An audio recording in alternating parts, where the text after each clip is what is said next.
जब तक आदमी एनिमल फूड पर, जानवर के दूध पर जिंदा है, तब तक आदमी सेक्सुअलिटी से ऊपर नहीं उठ सकता, कामुकता से ऊपर नहीं उठ सकता।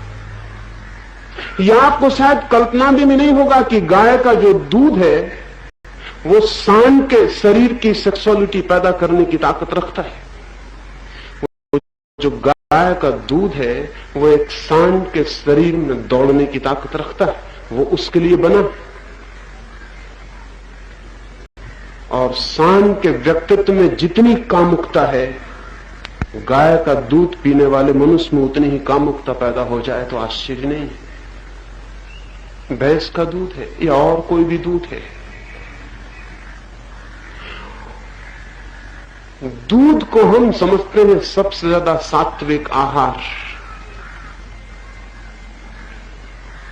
दूध सात्विक बन सकता है, लेकिन जब भीतर की कामुकता, जैसे मैंने कल के सूत्र में कहा, ऊपर की तरफ बढ़नी शुरू हो जाए, फिर दूध कोई नुकसान नहीं पहुंचाता है। लेकिन जब तक सेक्स एनर्जी, जब तक वीर्य ओज ऊपर की तरफ गतिमान नहीं हुआ है, तब तक दूध वीर्य को नीचे की तरफ बहाने का अनिवार्य रास्ता बन गया है। सच तो यह है कि मां के स्तन को छोड़ देने के बाद किसी को दूध की कोई जरूरत नहीं है। हम सोचते हैं मांस खाना बुरा है, हम सोचते हैं पशुओं को मारना बुरा है, अंडे खाने बुरे हैं, लेकिन हम कभी भी नहीं सोचते दूध क्या है। दूध खून का हिस्सा है, दूध खून का हिस्सा है। मां के पेट में, किसी भी मादा के पेट में खून को दो हिस्सों में करने की विधि है। खून में दो हिस्से होते हैं, लाल और सफेद। लाल कणों को मादा का यंत्र अलग कर देता है, सफेद कणों को अलग। सफेद कण दूध बन जाते हैं। इसीलिए तो दूध पीने से जल्दी खून बढ़ जाता है। दूध खून है। लेकिन और भी कठिन बात है, यह हम ख्याल भी नहीं करते हैं कि जिस पशु का दूध है वो उस पशु के व्यक्तित्व के योग्य है। गाय का दूध गाय के बेटे के योग्य है, और गाय के बेटे आप नहीं है, चाहे शंकराचार्य कितना ही कहें। गाय के बेटे बैल ही,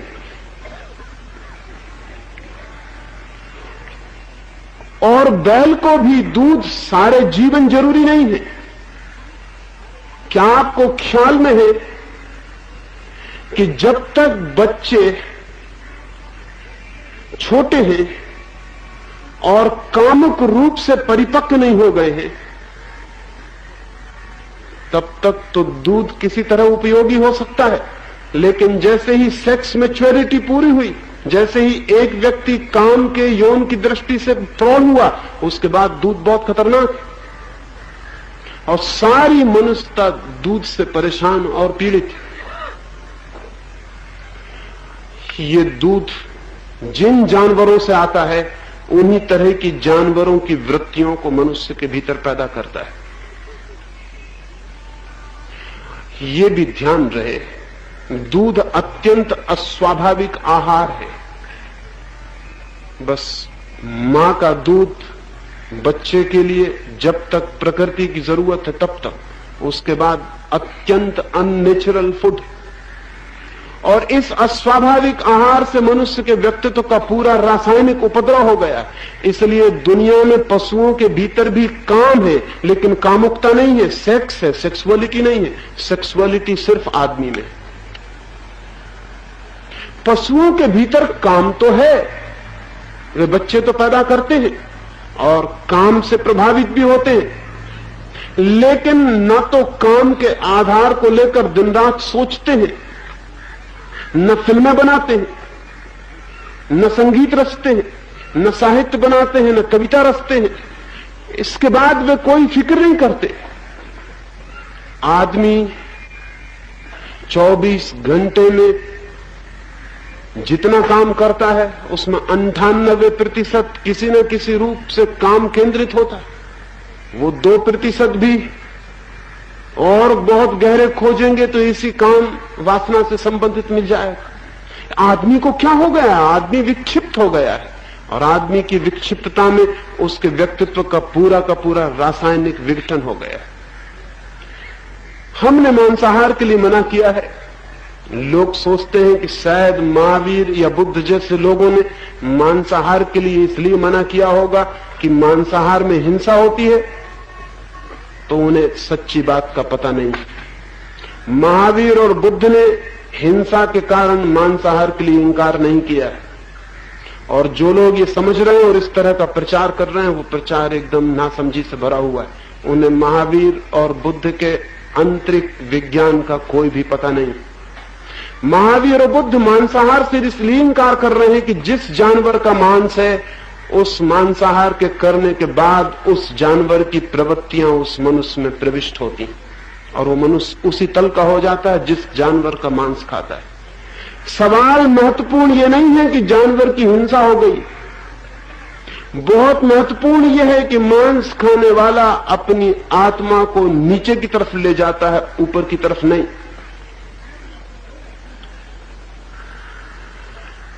ये मैंने अभी मजाक में कहा कि चाहे कितना ही गौ माता कहे कोई, गौ माता कहने से आदमी गौ का बेटा नहीं हो जाता।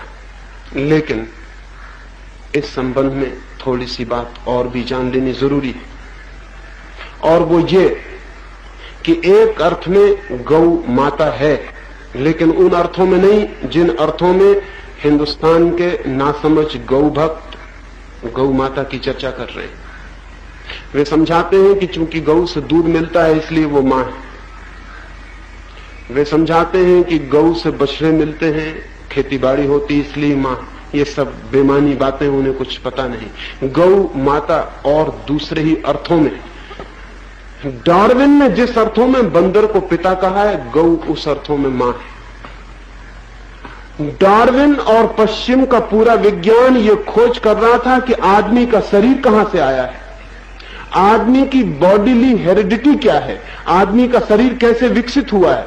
तो शरीर के विकास को खोजते खोजते उनको पता चला कि आदमी का शरीर बंदर के शरीर की कड़ी की बात की कड़ी, आदमी का शरीर बंदर से आया है। ये बिल्कुल सच है कि आदमी का शरीर बंदर से आया है, लेकिन हिंदुस्तान में कभी किसी को ये बात नहीं सूझी कि आदमी का शरीर बंदर से आया है। और हिंदुस्तान में मनुष्य के विकास पर हजारों वर्षों से लोग सोच रहे हैं। क्या कारण? एक कारण, और वो कारण ये कि हिंदुस्तान ने बॉडीली हेरिडिटी की कोई फिक्र ही नहीं की। हिंदुस्तान कहता है शरीर कहां से आया ये महत्वपूर्ण नहीं, महत्वपूर्ण यह है कि आत्मा कहां से आई है। और हिंदुस्तान के खोजी जब आत्मा की खोज में गए तो उन्होंने पाया कि आदमी की आत्मा की पहली कड़ी गाय से आई है। आदमी की आत्मा का विकास तो गाय की परंपरा से हुआ है, और आदमी के शरीर का विकास बंदर की परंपरा से हुआ है। और आदमी के पास बंदर का शरीर है और गाय की आत्मा। जैसे एक लोहार लोहे की कुल्हाड़ी बनाए और एक बढ़ई उसके लिए डंडा बनाए, और फिर दोनों मिलके कुल्हाड़ी बन जाए। एक तरफ से प्रकृति शरीर को विकसित करती आ रही, वो बंदर की तरफ से, और बंदर की यात्रा में सबसे श्रेष्ठ शरीर विकसित हो सका है। और एक तरफ से आत्मा का विकास चल रहा है, और गाय की आत्मा की यात्रा में सबसे श्रेष्ठ आत्मा विकसित हो सकी है। और इन दोनों के मिलन से आदमी विकसित हुआ है। आदमी बहुत सी विकास की यात्राओं का संगम स्थल है। शरीर कहीं और से आया है, आत्मा कहीं और से आई। इसलिए हिंदुस्तान ने बंदर की कोई फिक्र नहीं की, और पश्चिम गाय की अभी बहुत वर्षों तक फिक्र नहीं कर पाएगा। उसे पता भी नहीं चल सकता कि आत्मा का भी एक जीनेसिस, आत्मा का भी एक श्रृंखलाबद्ध इतिहास है। इस अर्थों में गौ माता है, इस अर्थों में नहीं कि आप सदा उसका दूध पीते रहें। अपनी माता का भी सदा दूध पीने की चेष्टा करेंगे तो मां भी अदालत में मुकदमा चला देगी।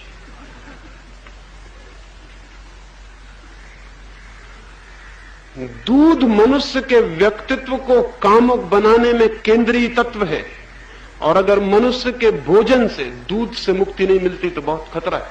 हाँ, ये मैं जानता हूं कि अगर वीर्य की ऊर्जा का ऊर्ध्वगमन शुरू हो जाए तो दूध का उपयोग किया जा सकता है। इसलिए ऋषि मुनियों और योगियों ने अगर दूध को परम आहार कहा हो तो गलत नहीं कहा है, लेकिन वो उस यात्रा के प्रारंभ हो जाने के बाद, वो उस यात्रा के प्रारंभ होने के पहले नहीं। मनुष्य के रासायनिक व्यक्तित्व में फलों सब्जियों का ही मौलिक स्थान। क्यों? क्योंकि फल सब्जी हरी चीजें वे सेक्स के पैदा होने के पहले विकास की अवस्थाएं। फलों का सब्जियों का पैदा होना सेक्सुअल प्रोडक्शन नहीं है, वो कामुक उत्पत्ति नहीं है। जैसे ही पशुओं की दुनिया शुरू होती है कामुक उत्पत्ति शुरू हो जाती है। इसलिए पशुओं का मांस या दूध सब बराबर है, सब एनिमल फूड है। वो कोई भी मनुष्य की चेतना को ऊपर ले जाने में बाधा बनता है। आप क्या खाते हैं उससे आप बनते हैं, उससे आप निर्मित होते हैं। आप 90% तो भोजन है। आपने जो ले लिया है अपने भीतर वही काम कर रहा है। थोड़ी देर शराब पी के देखें और आपको पता चलेगा कि जितनी देर शराब काम कर रही है उतनी देर आप नहीं है, उतनी देर शराब। मैंने सुना है एक सम्राट की सवारी निकलती थी एक रास्ते पर, और एक आदमी चौराहे पे खड़े होकर गालियां देने लगा। सारे लोग फूल फेंक रहे थे, वो गालियां फेंकने लगा। उसे उसी क्षण पकड़ के बंद कर दिया गया। दूसरे दिन उसे सम्राट के सामने लाया गया और सम्राट ने पूछा, क्या हो गया तुम्हें, गालियां क्यों बक रहे थे कल? उसने कहा, महाराज अगर ठीक पूछे तो मैं तो था ही नहीं, शराब थी, मैं तो, मुझे पता ही नहीं। गालियां बकी होंगी, शराब ने बकी होंगी, हम तो थे ही नहीं। हम तो जब से होश में आए हैं तब से हम परेशान हैं कि ये क्या मामला, हम कारागृह में बंद क्यों? हमें एक पता है उस समय का, जब हम शराब पिए थे मधुशाला में, और जब होश आया तो पता चला कि सींचों में बंद है। बीच में क्या हुआ है इसका हमें कोई पता नहीं।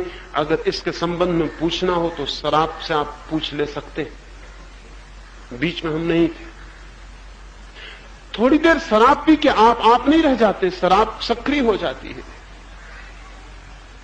हम जो ले रहे हैं अपने भीतर, जो हम आहार ले रहे हैं, वो हमारे सारे व्यक्तित्व की ज्योति को नीचे या ऊपर ले जाने का कारण बनता है। लेकिन हमें इसका कोई ख्याल ही नहीं।